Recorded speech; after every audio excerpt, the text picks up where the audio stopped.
Welcome to Mrs. Morris's art class. Today you need to gather paper, markers, or crayons, or colored pencils. We're going to be learning about color.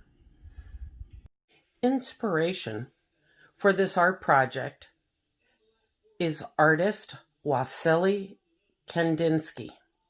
He was born December 4th, 1866, and died December 23rd, 1944. He was a Russian painter and an art theorist. Kandinsky was known for his use of color. You can see in this image of Composition 8, which was made in 1923, how he used shapes and lines and color to create his image. This image of Madonna and Child was painted by Wassily Kandinsky in 1917. You can notice that there's a different style, but still a strong use of colors. For Kandinsky, color meant more than just a visual component of a picture. Color is its soul. Kandinsky loved color. Here is an example of color study squares with concentric circles. It was made in 1913. He painted different colored circles next to each other to see what would happen and how the colors would change and react with one another. Color context refers to how we perceive colors as they contrast with another color. Here's an example of the color context. The centers in each pair are the same, but the circles surrounding each color are different. And you can notice if you take a moment to study each pair of circles, notice how one of the centers is lighter than the other. But in actuality, both of the centers of the pair are the same color. So putting different colors next to one another can have some very interesting effects. Here is another example of color context. We have 4 squares of red, the same red color. Do the squares look different because the background of each one of those red squares are different? Take a look and see what you can find out. For pre-K through 3rd grade, fold your paper in half, open it up, and fold it in half again. Now you're ready to start your project. For grades 4 through 8, fold your paper lengthwise in half, open it up, fold it in half again widthwise, then fold it in half again. This will give you 8 sections to your piece of paper.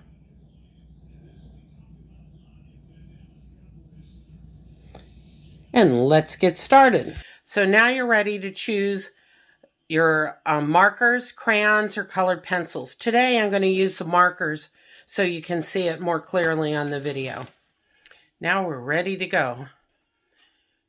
We don't need to worry about perfect circles.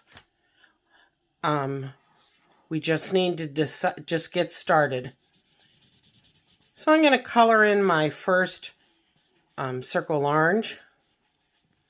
And then I'm just going to pick another color. How about pink? Let's see what pink and orange look like. So what I did is I want to draw around it, and then right next to that orange, we're going to try not to overlap too much. And then that gives me a nice area to be able to color that white area in. And as you can see, it doesn't need to be perfect.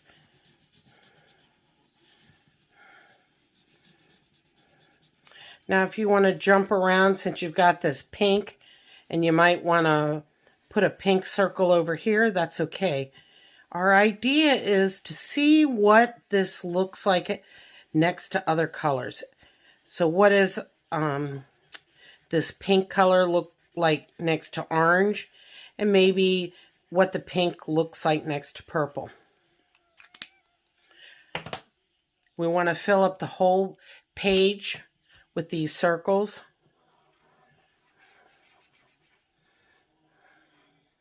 And again, they don't need to be perfect.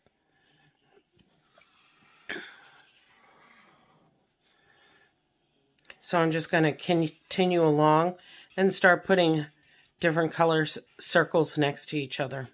We want to fill up the whole space.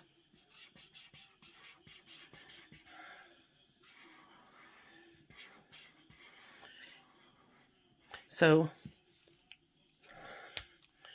let's see, I'm going to try a green. And as you notice, my colors, my circles are not, I changed the size a little different. I might add 3 of them in one area, and I might put 4 or 5 in another rectangle.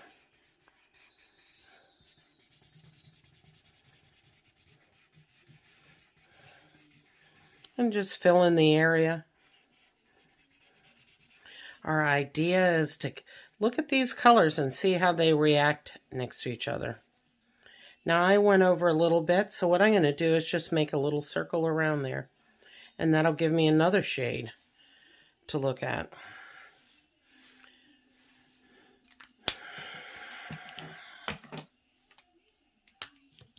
So I'm going to just continue around.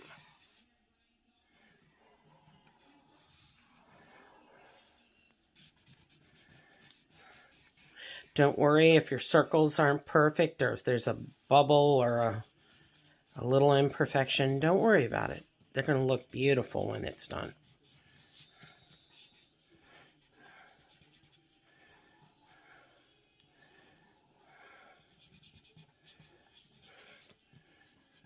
So while we're doing this, we want to really look at these colors together. Do I like, I'm not really crazy about that pink color next to the orange, but I'm okay with it next to the blue.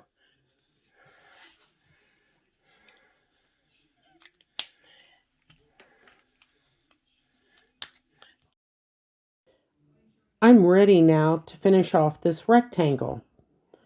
I have the circle in the center, and I would like to have a nice rectangular color behind those 3 circles. I need to think about protecting my tabletop, so I put a piece of scrap paper behind and then color in the area. As you see, I'll be going right over the edge of the paper. Makes it a nice smooth look to it, but it does not ruin the tabletop that you're using. So be sure you put a piece of paper behind that area that you're coloring on the edges.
This is a finished product using markers. Here's one using crayons.